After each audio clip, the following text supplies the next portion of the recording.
മുകേഷ്, കലാഭവൻ മണി, മാമുക്കോയ, കുതിരവട്ടം പപ്പു എന്നിവരുടെ നർമ്മസമ്പന്നമായ നിമിഷങ്ങൾ, ഓരോ വിളിയും കാതോർത്ത് എന്ന ചിത്രത്തിലെ എവർഗ്രീൻ കോമഡി സീൻസ്.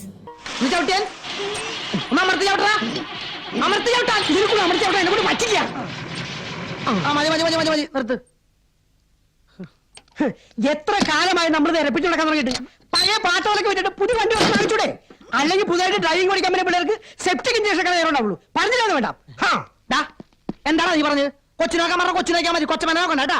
ഇവിടെ പറഞ്ഞ കമ്പനി നഷ്ടങ്ങളൊക്കെ ഞാനും ശ്രീധരനും കൂടി ഡീൽ ചെയ്തോളാം. അടിയാടി ഒരേ നിമിഷം പിച്ചക്കാരനെ കുറിച്ച് ശൈലി കണ്ടില്ലടാ. ഓട്ടർഷ വന്നാണ് കണ്ടത്. കണ്ടു പഠിക്കടാ. നമസ്കാരം. നമസ്കാരം.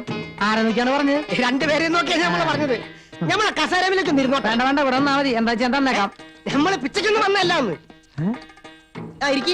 ഇരിക്കണോ? മൂപ്പർ ആരാണ്? നമ്മളെ കൂട്ടത്തിൽപ്പെട്ട ആളാണോ? അല്ല, മനസ്സിലായില്ല. അല്ല, നിങ്ങൾക്കൊരു വികലാംഗന്റെ ലുക്ക് ഉണ്ട്, അതുകൊണ്ട് ചോദിച്ചതാണ്. ഇയാൾ ഇവിടുത്തെ ഹെൽപ്പറാണ്, ജാക്കി വാസു. ഓ, അത് ശരി. ഇനി നമ്മൾ വന്ന കാര്യം പറയാം. ഞമ്മന്റെ പേര് ബഷീർ. നമ്മളെ ബാഫി അങ്ങ് ഗൾഫിലാണ്. 40 കൊല്ലായിട്ട് മൂഫരങ്ങ് അവിടെ തന്നെ. പതുക്കെ പറഞ്ഞാൽ മതി, ഞാൻ പൊട്ടനൊന്നല്ല. മൂപ്പര് വരവ് കുറവാണെങ്കിലും കത്തിടയ്ക്കിടയ്ക്ക് വരാറുണ്ട്. ബീഫിമാർക്ക്. ബീഫിമാരോ? അതേന്ന്. ഞമ്മളെ ബാഫി ആയതുകൊണ്ട് പൊക്കി പറയില്ലട്ടോ. മൂഫർ ഒരു കാര്യത്തിലും പിശി കാണിക്കാറില്ല. 5 കെട്ടാ മൂഫർ കെട്ടിയത്. അതില് 4-ാം കെട്ടില്ല ഞമ്മള്. 4-ാം കെട്ടിലേത് ഇങ്ങനെ. അപ്പൊ പിന്നെ 5-ാം കെട്ടില്ല എങ്ങനെയായിരിക്കാം? ബാഫി അവിടെ അറബിയുടെ ഡ്രൈവറാ. മൂഫറെ ജോലി ഞമ്മളെ ഏൽപ്പിച്ചിട്ട് വേണം അവിടെ നിന്ന് ഇങ്ങോട്ട് പോരാൻ. അല്ലെങ്കിൽ അറബിയുടെ ബീഫിമാര് അവിടെ നിന്ന് ഇങ്ങോട്ട് ബാഫയെ വിടില്ല എന്നാ പറഞ്ഞേ. ഇപ്പൊ മനസ്സിലായി ബാപ്പാടെ എന്ത് വണ്ടി ഓടിക്കണേന്ന്. ബാപ്പാടെ പണിയെടുക്കാൻ ബഷീർ പോയാൽ ശരിയാവോ? കാശ് എത്ര വേണമെങ്കിലും തരാം. ഒരൊറ്റ ആഴ്ച കൊണ്ട് ഞമ്മളെ ഡ്രൈവിംഗ് പഠിപ്പിക്കണം. ഇവിടെ മര്യാദക്ക് കൈയും കാലുള്ളവർക്ക് ഡ്രൈവിംഗ് പഠിക്കാൻ 3 ആഴ്ച വേണം. പിന്നെ ഈ കോളേജിലിരിക്കുന്ന തന്നെ എങ്ങനെ പഠിപ്പിക്കാനാണോ ഡ്രൈവിംഗ്? അയ്യോ, മുടക്കം പറയരുതേ. കൈയും കാലും അല്ല, തല പോയാലും ഇവിടെ വിൽ പവർ ഉണ്ടെങ്കിൽ ജീവിക്കാം. ഇപ്പൊ ഒരു കാര്യം മനസ്സിലായി, തനിക്ക് തലയില്ല എന്നുള്ള കാര്യം. ഒരു കാര്യം ചെയ്യും, ഇപ്പൊ പോയിട്ട് പിന്നെ വായു. അത് മതി. നിങ്ങള് ഇവിടുത്തെ ആൾക്കാരാണല്ലേ? നിങ്ങൾക്ക് എന്താണ് തോന്നണത്? ഇരിക്കി. എന്താണ് കാര്യം? പറയാം. ഈയഞ്ചേരി പത്മനാഭൻ നായർ കേട്ടിട്ടില്ലേ? അല്ല, കേൾക്കാതിരിക്കാൻ വഴിയില്ല. ഞങ്ങള് കേട്ടിട്ടില്ല. അതെനിക്ക് തോന്നി, അതുകൊണ്ടാണ് പരിചയപ്പെടുത്തുന്നത്.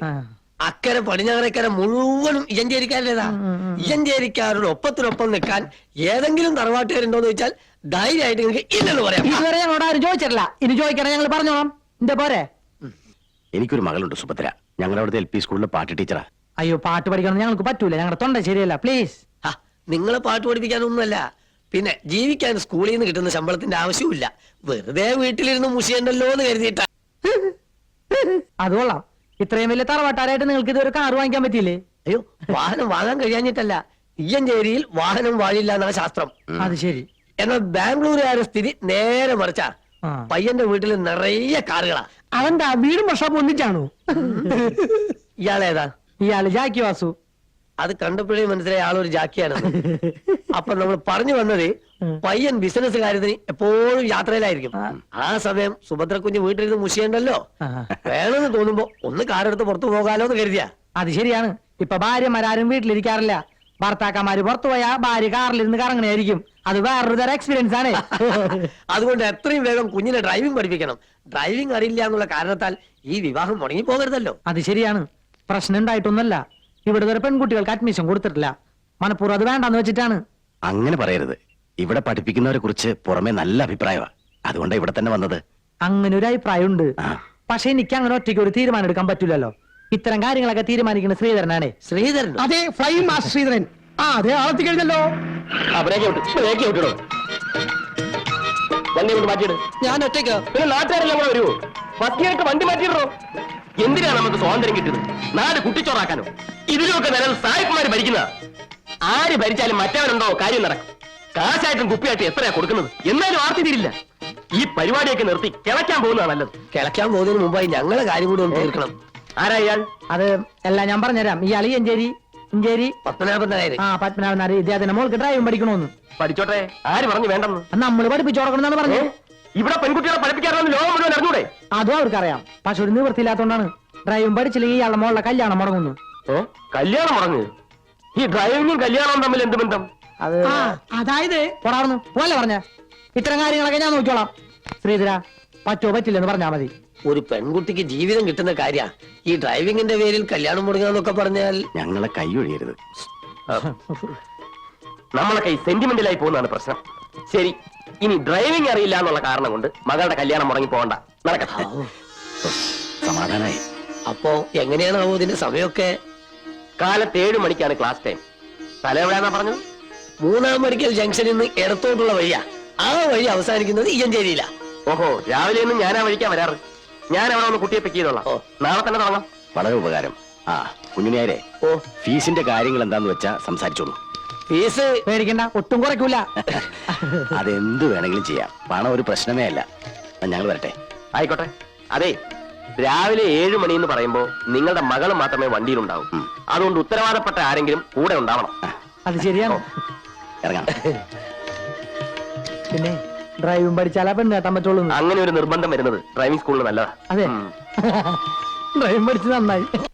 നാളികേരത്തിന്റെ കണക്ക് വെച്ചാൽ താൻ അത് പറഞ്ഞാൽ മതി. കുരുമുളകന്റെ പറയാൻ നിൽക്കുന്ന നാളികേരത്തിന്റെ അല്ലെങ്കിൽ തേങ്ങ അടുത്ത് വെച്ചാൽ കൃത്യമായിട്ട് പറയും. ആദ്യം മനസ്സിൽ വിശ്വസിക്കും. വന്നല്ലോ. ആ നമസ്കാരം. നമസ്കാരം. നമസ്കാരം. മാഷ് കയറിയിരിക്കെ. അതൊന്നും വേണ്ട, കുട്ടിയെ വിളിക്ക്. ഇപ്പൊ തന്നെ 10 മിനിറ്റ് ലേറ്റ് ആയി. അതൊന്നും സാരമില്ല. അവൾ ആദ്യമായിട്ടൊരു വിദ്യാഭ്യാസിക്കല്ലേ, അതിന് ചില ചടങ്ങുകളൊക്കെ ഉണ്ട്. മാഷ് കയറിയിരിക്കെ. അല്ല, അത് അങ്ങോട്ട് കേറിയിരിക്കും. ആചാരങ്ങളൊന്നും തെറ്റിക്കുന്നത് എനിക്ക് ഇഷ്ടമല്ല. മാഷ് വരൂ, ഇരിക്കെ. ഡ്രൈവിംഗ് മാഷ സുഭദ്രേ.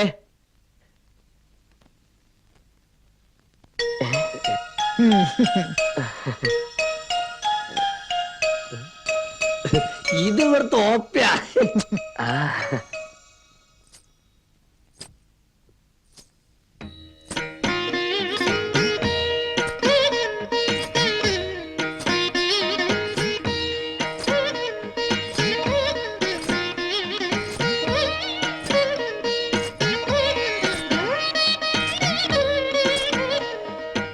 മാഷേ, ഒന്നും കിട്ടു നിക്ക. ഓ, അവിടെ വയ്ക്ക. മോളെ ദക്ഷിണ കൊടുത്ത അനുഗ്രഹം ഇങ്ങ് വാങ്ങിക്കും. തരൂ. ദാ, അത് അവിടെ കൊടുക്കണു. ആ.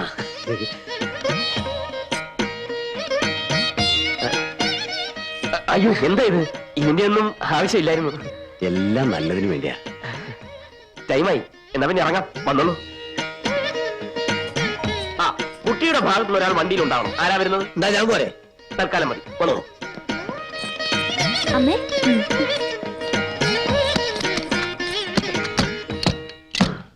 പോകാം. ആ പോട്ടെ. റൈറ്റ്. ആരാ സ്റ്റുഡന്റ്? ഞാനല്ല, സുഭദ്ര കുഞ്ഞാ. കുഞ്ഞ് ബാക്കിലിരിപ്പുണ്ട്. ബാക്കിൽ ഇരുന്ന് ഡ്രൈവിംഗ് പഠിക്കാനുള്ള സംവിധാനം ഈ കാറിലില്ല. ഉവ്വ. നിങ്ങൾ ബാക്കിൽ പോയിട്ട് സ്റ്റുഡന്റ് ഫ്രണ്ടിലേക്ക് വരട്ടെ. അയ്യോ, അത് നേരത്തെ അറിഞ്ഞിരുന്നെങ്കിൽ പുറകെ പെണ്ണിനെ കാണാനില്ലല്ലോ.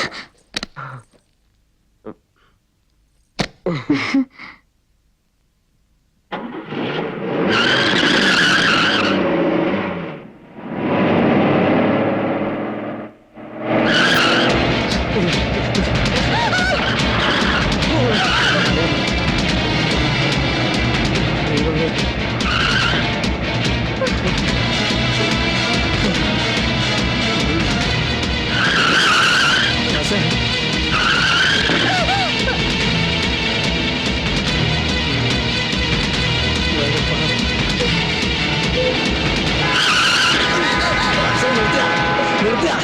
ഈ കുട്ടിയെ മന്ത്രിയുടെ ഡ്രൈവറാക്കാനൊന്നും പോകുന്നില്ല. ഒരു കല്യാണം കഴിപ്പിക്കാൻ വേണ്ടിയാ.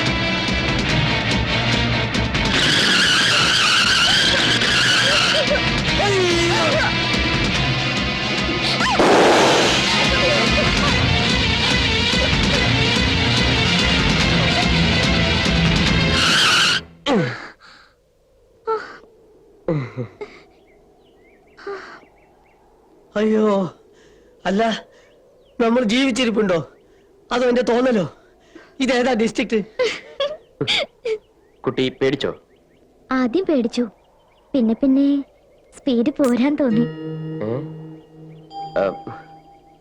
ഇതാണ് എന്റെ രീതി. ഡ്രൈവിംഗ് പഠിക്കാൻ വരുന്നവർക്ക് ഏറ്റവും ആവശ്യം മനോധൈര്യമാണ്. അത് കുട്ടിക്ക് ആവശ്യത്തിലേറെ ഉണ്ടെന്ന് എനിക്ക് ബോധ്യപ്പെട്ടു. ഇറങ്ങും. അതെ, മോള് വേണേ ഇറങ്ങിക്കോളൂ. എനിക്ക് കയ്യും കാലും പറിച്ച് നിൽക്കാൻ വയ്യ. ഞാൻ ഇതിനകത്ത് തന്നെ കിടന്നോളാം. അയ്യോ ശ്രീരേട്ടാ, എങ്ങനെയുണ്ടായിരുന്നു ഫസ്റ്റ് നൈറ്റ്? ലോകത്ത് ഒരു ചെറുപ്പക്കാരനും ഇങ്ങനെ ഒരു ഫസ്റ്റ് നൈറ്റ് ഉണ്ടാകാൻ ഇടയില്ല. ഓ, അപ്പൊ ഇതിന് അടിപൊളിയായിരുന്നല്ലേ? അതെ, നേരം വെളുക്കുന്നത് വരെ മൂത്തമ്മയുടെയും ഇളയമ്മയുടെയും ഇഷ്ടത്തിനൊത്ത് അടിപൊളിയായി ഭാവതം വായിച്ചു തീർത്തു. ഛേ, നശിപ്പിച്ചു. എടാ, നമുക്ക് ജീവിതത്തിൽ ആദ്യമായിട്ട് കിട്ടുന്ന ഒരു ഫസ്റ്റ് നൈറ്റ് ആണ് ഈ ഫസ്റ്റ് നൈറ്റ്. അത് ഈ തള്ള ചോർപ്പണകൾ രണ്ടാളും കൂടി കൊള്ളാക്കിയോ? ഞാൻ ചില തീരുമാനങ്ങളൊക്കെ എടുത്തിട്ടുണ്ട്. എന്താടാ? ഈ വയസ്സുകാലത്ത് അവരുടെ സ്വഭാവം മാറ്റാൻ ശ്രമിക്കാതെ ഞങ്ങൾ തന്നെ ചില അഡ്ജസ്റ്റ്മെന്റുകളൊക്കെ ചെയ്യാൻ തീരുമാനിച്ചു. ഒരു വിട്ടുവീഴ്ച എന്നോണം. ഞാനൊരു അഡ്ജസ്റ്റ്മെന്റ് പറയാം. നീ വീട്ടിലുള്ള ആ തള്ളകളുടെ അണ്ണാക്കിൽ കുറച്ച് വിഷം തള്ളി കൊടുക്കുക. ആദ്യം അതങ്ങടെ അഡ്ജസ്റ്റ് ചെയ്യാം. അല്ലെങ്കിൽ നിന്റെ ജീവിതത്തിൽ ഒരു അഡ്ജസ്റ്റ്മെന്റ് നിനക്ക് അഡ്ജസ്റ്റ് ചെയ്യാൻ പറ്റില്ല. നീ ഒരു കാര്യം ചെയ്യ്, അങ്ങനെ ചെയ്യ്.